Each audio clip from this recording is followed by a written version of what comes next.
Murrow College is launching a new campaign today for all WSU students, faculty, and staff. And if you've had trouble receiving your regalia, we have some updates. Find out more tonight on Murrow News 8. From the Northwest Public Broadcasting Studios on the campus of Washington State University, this is Murrow News 8. Good evening, I'm Gillis Williams. And I'm Connor McAvoy. Welcome to Murrow News 8. The Murrow College launched a mental health campaign today. The campaign focuses on both students and faculty mental health. This campaign has digital components such as a Murrow Minutes Goes Virtual and a page on the Murrow website with resources, and physical components with green ribbons. Mackenzie Johnson will be handing these ribbons out tomorrow with the Murrow ambassadors. The purpose of the green ribbon is not just to support mental health, not just to raise that awareness, but to show other students, faculty, and staff that you are an ally.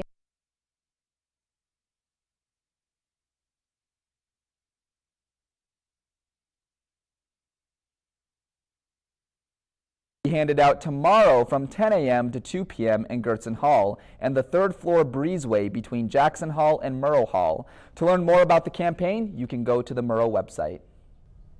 Progress on a planned affordable housing development near Kamiak Elementary School in Pullman has slowed due to obstacles including higher construction costs.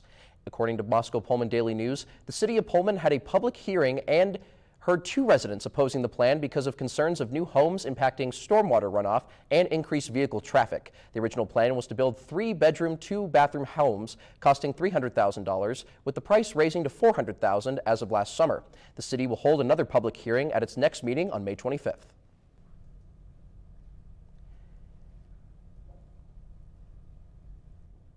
If you're in the Seattle area, keep an eye out for the Cougs First show coming up. Cougs First will be holding their 8th annual Cougs First show on May 18th.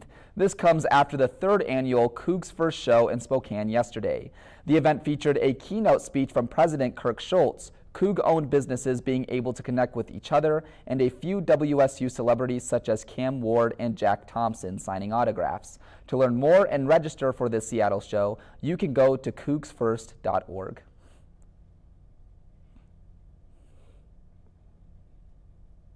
The bookie in the Cub has been experiencing some delays with overseas shipments from Herff Jones, the regalia company they order from. The bookie is low on yolks, but as of today, they have some in stock. Once the bookie runs out, they will still have cap and gowns, and if you don't pick up your yoke in time, you will be graduating without it. The bookie told us that they're waiting on about 100 students to pick up their yokes. The date to return your regalia is May 13th by 4 p.m.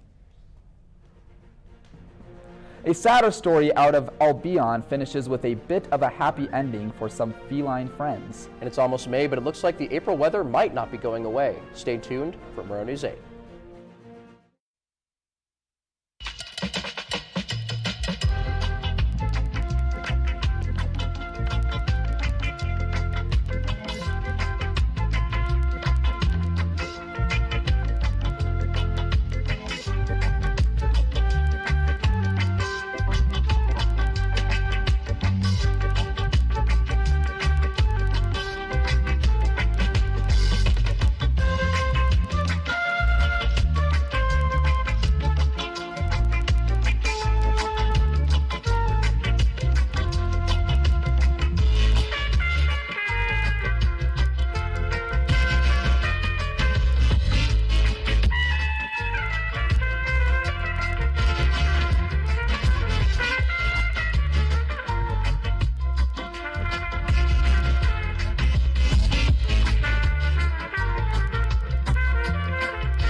Last month, the Whitman County Sheriff's Department collaborated with another local organization in a search and seizure operation.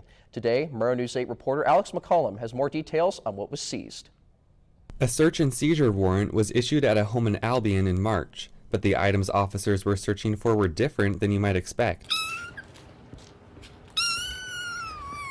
Once the deputy observed the cats, then he drew up the necessary paperwork and presented it to a judge. At the same time, he was contacting the Humane Society. Whitman County Undersheriff Chris Chapman says Albion resident Jackee Blake Colton has a history of keeping more cats than is legally allowed, and they've had to remove them twice before. Once they obtained the third warrant, then it was just a matter of, what day are we doing this? We're ready. And so we put together our team, got all our equipment ready, and headed over. Training and Enrichment Coordinator Zoe Skiadopoulou says the Whitman County Humane Society and Sheriff's Department together removed 14 total cats. This last time we did it with teams of 2. So we kind of separated the house in half. And we had one catching team on one half, one on another. She says most of the cats were in better condition than in previous seizures, but they also found several others who did not survive before returning to the shelter. This little guy and his sister are the only 2 surviving kittens from their litter, which was found crushed underneath a bag of miscellaneous items in the home. Skiadopoulou, who found the litter, says the kittens were neonates or only a day old when they were found. Director of Operations Annie Lindsay says she's been fostering Tiger and Cheetah, the surviving brother and sister from the litter. And so we unfortunately lost 2 other kittens, and so I brought home 3, and about a week later, one other passed. It turns out their kidney had been just kind of ruined at some point in the process, so they could have died at any time. They had a really great little week of life, though, and they were very well loved. Lindsay says as Tiger and Cheetah get older, they'll be able to see whether there were any lasting effects from the condition they were found in. Other cats like Rambo, Fortune, and Spud were adopted quickly after their rescue from the home. Several also are in foster care or have been fostered into adoption. We do have one mama cat in foster right now. She got some medical aid, some antibiotics, and her kittens are big and healthy and doing really well, so they'll be back here soon. Once Tiger and Cheetah reach 8 weeks old and 2-pound body weights, they'll also be available for adoption. A few other cats too feral to be kept indoors were adopted as working cats on local farms. So we call them barn buddies because it's cute, but there are little spicy ones that they don't really want to be living inside. As for Blake Colton, Chapman says she'll be facing charges of violating a court order preventing her from owning cats, and a media release from shortly after the seizure says she'll also face animal cruelty charges. Skiadopoulou says they had a veterinary team taking note of the cat's conditions during the seizure, which will be used as evidence for the county prosecutor. It feels really good to know that we were able to get them out of that situation. I hope that one day we can not have to worry about cats in that home, so that's the goal. Lindsay says they occasionally receive updates on how the adopted cats, like one nicknamed Handsome Squidward, are growing and blossoming into their new homes. He started talking to us, being really sweet. He started purring, so he got adopted in no time, and we did get a follow-up on him, and he's doing awesome. I mean, it just makes your heart explode. Reporting in Pullman, Alex McCollum, Murrow News 8. Well, Catherine, the semester is coming to a close, and I'm ready for some sunshine. What kind of weather can we expect this weekend? Well, Gillis, I am also ready for some sunshine, but we're not quite done with those April showers just yet. We had some pretty mild temperatures today, a high of 55 degrees. We're going to get down to 37 degrees overnight, and we'll also have a chance for some rain overnight as well. But tomorrow looks to be a beautiful day. We'll have a high of 55 degrees as well, nice and sunny, and then we'll drop down to 39 degrees overnight. Let's go ahead and take a look at conditions across the state today. Over on the west side, rainy, highs in the 50s, and then looking to central Washington, overcast skies today, highs in the 60s. Spokane had some showers today, and then we're also overcast down here in Pullman today. Let's take a look at our extended forecast here in Pullman. We do have a good chance for some rain on Saturday, so if you're planning on going to the Cougs baseball game Saturday evening, make sure to bring your rain jacket.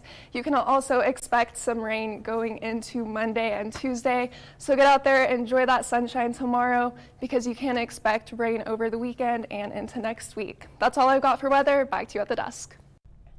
The NFL Draft is starting tonight. Our sports reporter Chris Mitchell will tell us his top 10 picks coming up.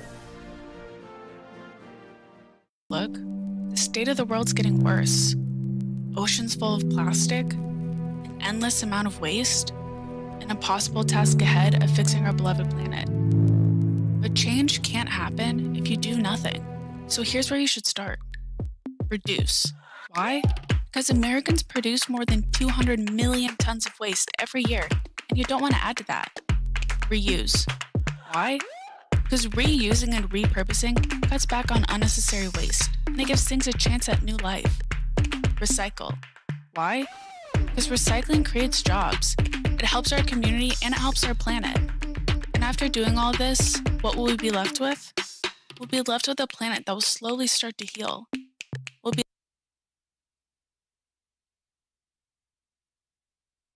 Women's basketball coach Cami Etheridge announced the 4th signing to the Cougs 2022 recruiting class. Sia Eklof is a 5'10 guard from Finland that comes to the Palouse with 4 years of eligibility left. Eklof played in the top professional women's basketball league in Finland, in addition to being on their U16 and U20 national teams. And the NFL draft is finally here, football fans, and I want to say first that I did not include any trades in this Mitchell mock, but the top 10 is as follows. The Jacksonville Jaguars will make Trayvon Walker, edge rusher out of Georgia, the first player selected, followed up by Aiden Hutchinson staying in Michigan to the Detroit Lions, also an edge rusher. And the Houston Texans, they have a lot to build on. They're going to take Ike Mekwanu, offensive tackle from North Carolina State. And the New York Jets are now on the clock at 4 with Kayvon Thibodeau, edge rusher out of Oregon. Rounding out the top 5, the New York Giants are on the clock, and they take their guy in offensive tackle Charles Cross from Mississippi State. The Carolina Panthers are next on the clock, and they get the slipping Evan Neal, offensive tackle out of Alabama. And the Giants are now back on the clock with their second top 7 pick, and they snag Derek Stingley Jr., the cornerback out of LSU.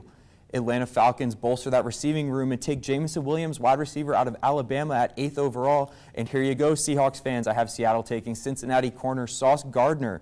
And rounding out the top 10, the Jets are back on the clock, and they select Garrett Wilson, the wide receiver out of Ohio State. And if you'd like to see the rest of my first round Mitchell mock, go check out Murrow News 8 on Twitter. That's all I have for you guys with sports. Back to Gillis and Connor at the desk.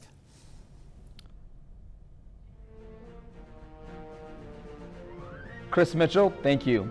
Looking for a fun event to do with the family this weekend? An old-timey fair is coming to Moscow. Stay tuned to find out more.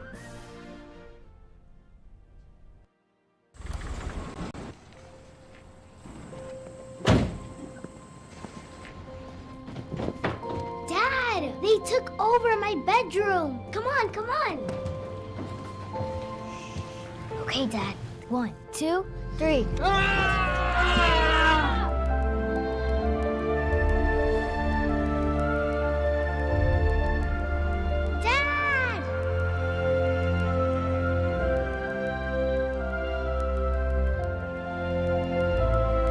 You saved me. Dad? Are you okay? I'm fine, dear.